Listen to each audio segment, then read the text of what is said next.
That's video 22-2. That's Decay Series. Oh, artificial transmutations, exposure, detection, and applications of radiation. Whoa. So, Decay Series. Okay, nuclear decay continues until the nuclei becomes stable.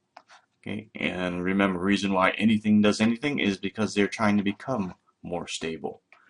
Okay. Now, a decay series shows as successive decay reactions that occur until a stable nuclide is reached. In other words, if X decays into Y, and Y is still radioactive or unstable, it'll decay into Z, and if this is still unstable, then that'll keep going until your final product is actually stable. Okay. Now, the parent nuclide would basically be the heaviest one in that series, so it would be X. Okay. The daughter nuclides basically would be the products of the decay series. So Y would be the daughter of that, Z would be the daughter of Y, etc.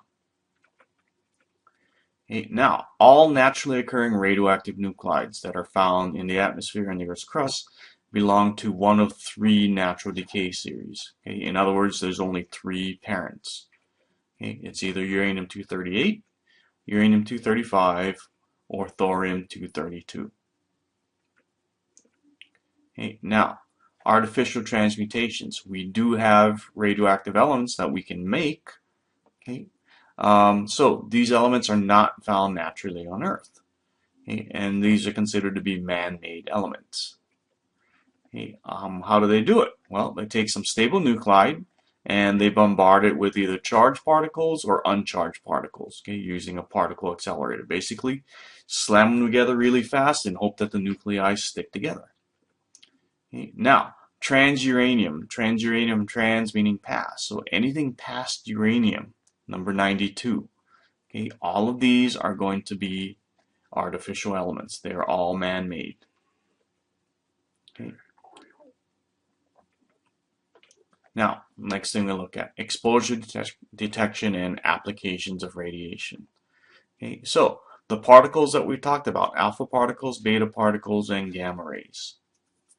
Okay, these are the three main types of radioactive particles that are coming off of radioactive materials. Okay, and how dangerous are they? Okay, well, an alpha particle actually really isn't that dangerous as long as you don't ingest it somehow, either by eating something that's contaminated with radioactive particles or inhaling it. Okay, so penetrating power, it'll only travel a couple centimeters through air away from the radioactive particle. Okay, so the degree of danger is going to be pretty low, unless it somehow gets ingested by a person. Okay, beta particles can travel a couple meters. Okay, so their degree of danger is going to be medium. These, basically in alpha particles, not going to be able to penetrate through your clothes or through your skin. Okay, beta particles would be able to go through your clothes and through your skin. Okay, gamma rays, really high energy. These can actually go through lead and concrete. So if you want to shield against gamma rays, you'd need a really thick layer of lead or concrete. Okay, so the degree of danger here, really high from gamma rays. Okay, now, what does radiation do?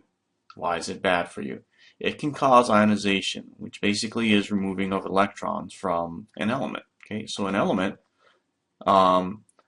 radiation hits it, okay, with a certain amount of energy, h nu, and basically it shoots out an electron, and X turns into an ion now. Okay, what's the problem with that?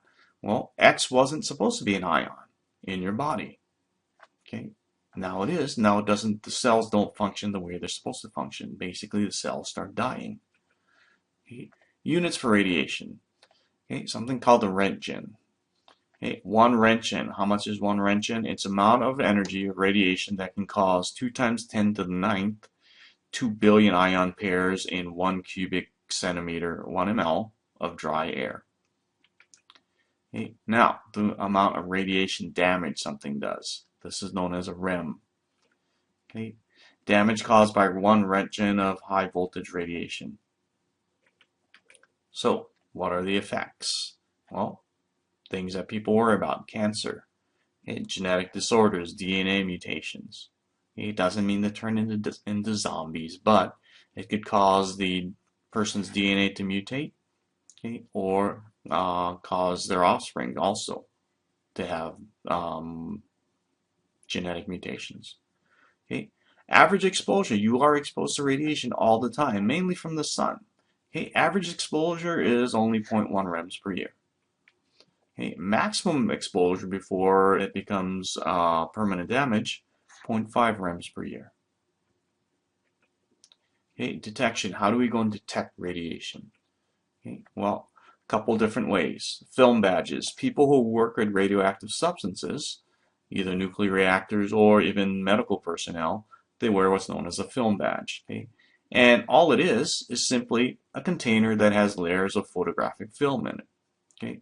And if radiation hits it, it basically acts like light and it'll cause the film to be exposed. So if you develop it and all of a sudden you say, oh, hey, look, this thing was exposed, then you know that person's badge and that person was exposed to radiation. It's multiple layers. So the more radiation, the more dangerous it is, the more layers would be exposed. Okay. Problems with this, it doesn't tell you right away if you're being exposed to radiation. This stuff, this badge has to be sent off to a lab and it's developed later on. So could be a day, could be a week, could be a month later, and they tell you, oh, hey, by the way, on that day, you were exposed to radiation. Okay, for more immediate feedback, the Geiger-Muller counters. Okay, these are the things that if you watch old movies, these things kind of make the clicking noises when they have radioactivity nearby. Okay, the way it works is you have a tube filled with gas, and the gas does not conduct electricity. Now, if radioactive radiation goes in, it ionizes the gases. Now you have ions, and now it will conduct an electrical charge. Okay, mainly effective for beta radiation. Okay, reason for that. Here's your gas tube, and you have some gases inside here in the tube. Okay, no radiation, doesn't conduct electricity. Radioactive material comes through, causes these to turn into ions.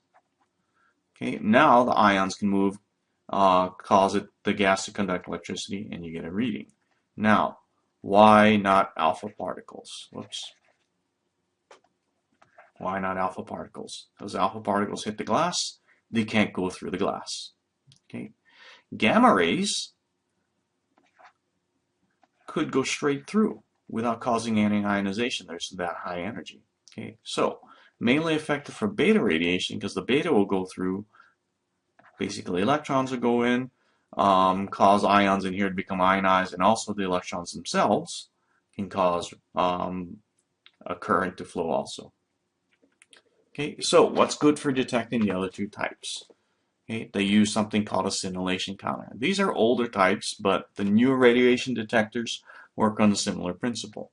Okay, scintillation counters worked on the fact that there was a screen, just like old-fashioned TV screens. Okay, the ones with the TV tubes. When an electron hits the screen, okay, it glows and basically produces an electrical current. So you had a detector that read how often these little flashes or electrical currents were being developed. Okay, so here's the picture in an old-fashioned style scintillation counter. You'd put the material in here. Okay, it would hit a screen. The screen would flash, kind of like Rutherford's experiment, and then there's a detector that would count how many flashes you have. Okay, newer type detectors work on the same basic principle. Obviously, they're not going to be this huge big thing too. Okay, applications for radiation. Okay, radioactive dating. Because substances will decay at a certain rate, you can figure out how old a substance is by figuring out what is the ratio of the amount of the element that's present to what we assumed was going to be there originally. Okay. Medical uses. Radioactive tracers. They can put these into bodies and check and see, do you have circulation problems? Do you have blockages? Cancer treatments can cause radiation, can be also used to kill the cancer cells too. Okay. Agriculture, kind of like tracers, fertilizer absorption. Okay. Food irradiation. If you irradiate food, it does not become radioactive. Okay, people freak out about that sometimes. Okay, but it can affect the taste. So they can use it to kill bacteria and insects. Okay, but some people say, well, it affects the taste, so they tend not to advertise if they're going to do this kind of thing. Okay, here's the review question. Which of the following is a parent nuclide of a natural decay series?